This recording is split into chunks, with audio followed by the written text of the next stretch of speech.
শিকদারকে একটু আগে গুলি করা হয়েছে।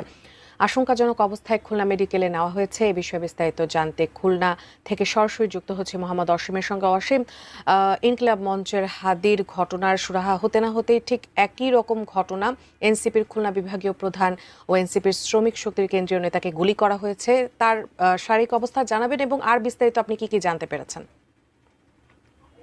উজমা, দেখুন, একেবারে দিনে দুপুরে অর্থাৎ 12টার কিছু সময় আগে খুলনা নগরীর সোনাডাঙ্গা থানার সার্জিক্যাল এবং পল্লী মঙ্গল রয়েছে এর কাছাকাছি জায়গায় কিন্তু এই যে শ্রমিক শক্তির খুলনা বিভাগীয় আহ্বায়ক কমিটির মোতালেব শিকদারকে গুলি করা হয়েছে। আসলে কি কারণে গুলি করা হয়েছে সে বিষয়ে কিন্তু আইন শৃঙ্খলা বাহিনীর বিভিন্ন দপ্তর এ নিয়ে কাজ করেছে। আসলে মোতালেব শিকদারের যে সিটি স্ক্যান সেটি কিন্তু কিছুক্ষণ আগেই করা হয়েছে এবং মোতালেব শিকদারের কিন্তু এই মুহূর্তে চিকিৎসা দেওয়া হচ্ছে। তবে মোতালেব শিকদারের অবস্থা চিকিৎসা